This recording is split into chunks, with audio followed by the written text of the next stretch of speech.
What's happening? What's happening? What's happening? What's happening? What you on? What you on? What you on? What you sneaking over there doing? I see you. Mhm. What's happening, y'all? Thank you for tuning in.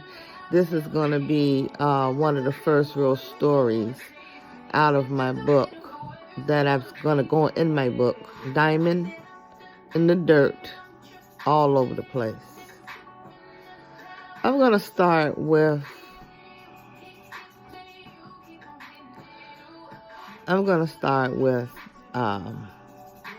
first let me throw this out there. Thank my honor, my obedience to God, and all his blessings to me and all that good stuff. My honor, in my honor, in honor of God, where all my blessings come from. Let me get this right. I want to thank God for all my blessings. I always got stuff on my lip. I want to thank God for all my blessings and all of that jazz. Thanking him for another present, which is today, July 3rd, 2019. Okay. I want to say that I love my children very much. Love you, Tisha, you're not here. Only in spirit. And I love you, Antonio, who is 33 now, and Patrice, who is 32 now. But in the beginning, I can't even do this now because my battery going down. I'm going to talk until the battery go out. Let's see. Gosh. I don't know why I'm at 20%. I could get something in there. Anyway, this story. I remember when I didn't want in. I'm saying that I love my kids that they're here now that they're here, But I was the type of woman, I thought I wasn't going to have any kids. I didn't want any kids because I didn't want any responsibilities or any of that. I didn't think I was going to ever get married or any of that. So I know that I was using birth control pills when I got pregnant with, no, let me back up. When I got pregnant with Tisha, I was using the rhythm method. Well, I was using the rhythm method, and I never did get caught. And then I got on the pills. And then next thing you know, I was pregnant. And she was born November 25th, 82. Okay. And so then December 30th, 82, I was married. Okay, so the second child, I was using an IUD. And Dr. Kumar took that IUD out of me and say, "You 8 weeks pregnant." And I was like, how could that be? Well, IUD not 100%. I was like, wow. So then that baby was born March 2nd, 1985. And how Patrice came along was, I was simply teasing my husband. I had a house coat on, and I was teasing him, and I didn't have anything under the house coat, and I was opening and closing the house coat, teasing him, saying, you got 1 more week, or something like that. Next week I go for my 6-week checkup, or whatever. Well, he didn't wait for that. Next week, it had been 6 weeks, but I hadn't been to the doctor yet.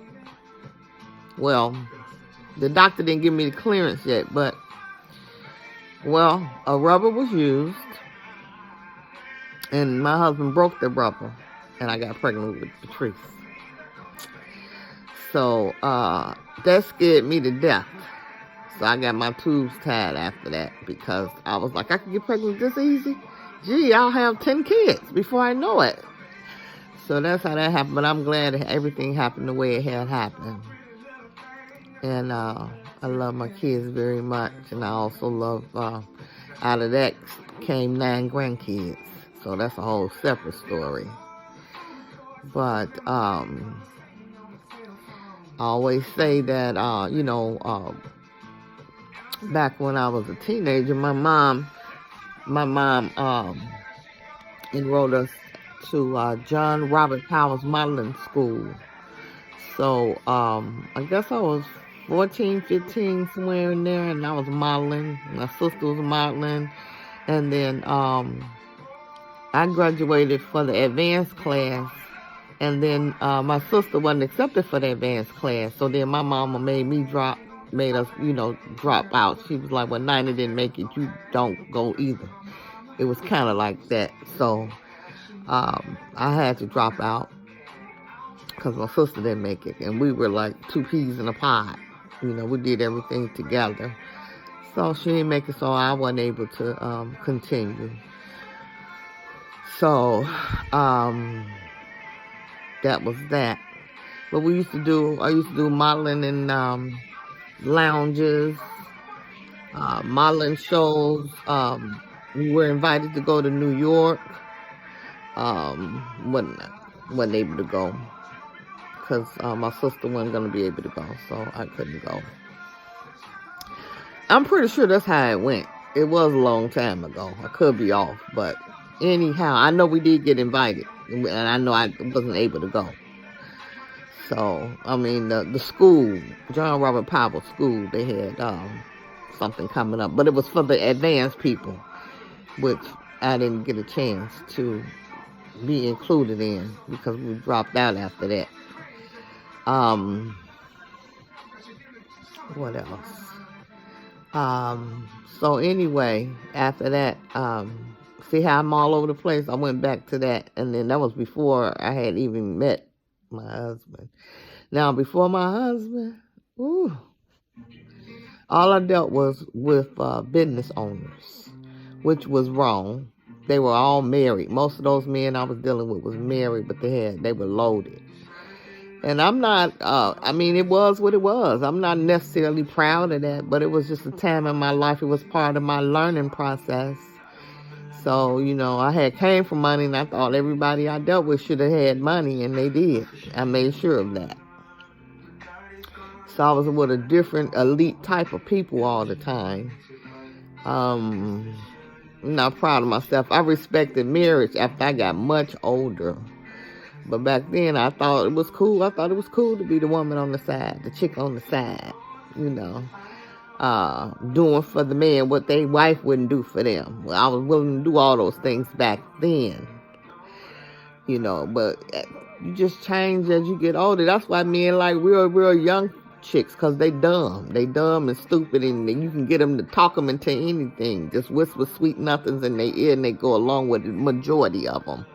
I know I was in that loop. I did. I believed everything they was telling me, because that's you're considered green, naive, and it's your learning process. Wisdom and youth don't go together. By the time you really learn something, you done got older, because you ain't lived long enough to know it all. You in your 30s, you think you just got it all mapped out, but you really don't. You really don't. I mean, you can be on a good level of what I want to say. You can have yourself totally together, be in a good space. But when life happens, if something go wrong that you've never ever had to deal with before, then that's when your experience come in and kick in, because you couldn't possibly know if you ain't never dealt with it before, So relationships, people, being trusting, thinking certain people your friends, and all kind of different things. It's like, I don't know. But I'm going to go back to a time when I was a kid on the west side. The first time, like my biological father, he was an alcoholic. I had an auntie and an uncle, they shot dope. I had my hardworking grandmother and my grandfather, myself, and then there was cousins that were in and out of my auntie and them. cousins and different things in and out of the house. My grandmother owned a 2-flat house with a live-in basement. And it was really, the house was filled with all family. And I was the baby girl in the house over there at the time. And I was exposed to a whole lot of things I had no business being exposed to. I saw a whole lot of things that I shouldn't have even been seeing. And it just really took my innocence away. Let a kid be a kid. When I was little, I really thought it was a Santa Claus. Because my daddy, that's what my grandfather used to say. You better go to sleep for the Santa Claus put ashes in your eyes. And I really believe that. And I killed myself trying to go to sleep. It was so hard to go to sleep, but I was crying going to sleep because I didn't want Santa Claus to put ashes in my eyes, make my eyes burn, and blind me or whatever, And my grandfather was so convincing. It was a little black pocket. He said Santa Claus had a little black pocket on his belt. He keep the ashes in. And if little kids be woke, if he catch you woke, he gonna put ashes in your eyes. And I was doing everything in the world. trying to go to sleep. And it really wasn't no such thing as Santa Claus. I didn't appreciate that shit when I got older. My father said, I'm Santa Claus. I'm your Santa Claus. I was like, no, I'm talking about the white man with the white beard and all of that in the red suit. I really believed it was a real Santa Claus. I kind of pretty much knew it wasn't no tooth fairy. I knew they was putting money under my pillow for that. And the Easter Bunny, we didn't even deal with that white. That was some white shit. We just didn't deal with Easter bunnies and all of that.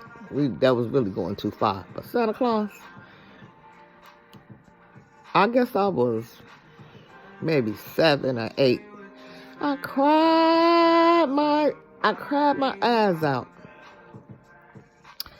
And then that's the first time I realized that parents and grandparents, they tell lies to their kids. They lie. They were liars. I didn't appreciate that. I didn't know how to really express myself back then. But I didn't appreciate that shit. Gonna tell me that bullshit. And it wasn't even true. I didn't even appreciate that. I was truly in my damn feelings about this shit. And I was mad at them for a little minute about that. You gonna tell me that mess. And I had me believing that for all that long time. So, I don't even think I pulled that with my kids. Maybe after 3 or 4 years old or something, they, I don't even think I remember telling them that it was really a Santa Claus. If I did, they was real little, because things go too far sometimes. I think Tony really was like, nah, even for that. He was just like, nah, just let them know I'm buying it. Santa Claus. Now, what I did used to get my kids with, I used to have them around the kitchen table when they were little. And I would say, now, is everybody ready to see the Pillsbury Doughboy? Let me get ready to open some biscuits. And they'd be like, yeah. I say, okay, you got to pay very close attention because it goes really fast and he comes out really fast. And you got to really pay attention. Are you ready? And they used to be like, yeah. And I said, okay. Let me get the knife. Let me get the butter knife. Let me pry into this biscuit. This pack of biscuits. And then go pop. And I said, did you see it? Did you see it? Did you see it? Did you see it? Did you see the Pillsbury Doughboy? Did you see him? Did you see him? Did you see him? And they would be like, yeah. That was so sweet back then. See, I love a little baby. I love babies and little bitty kids. But after they get like 7, you can't, they change. They start changing. After 6 and a half, they start changing. They not. It's quiet as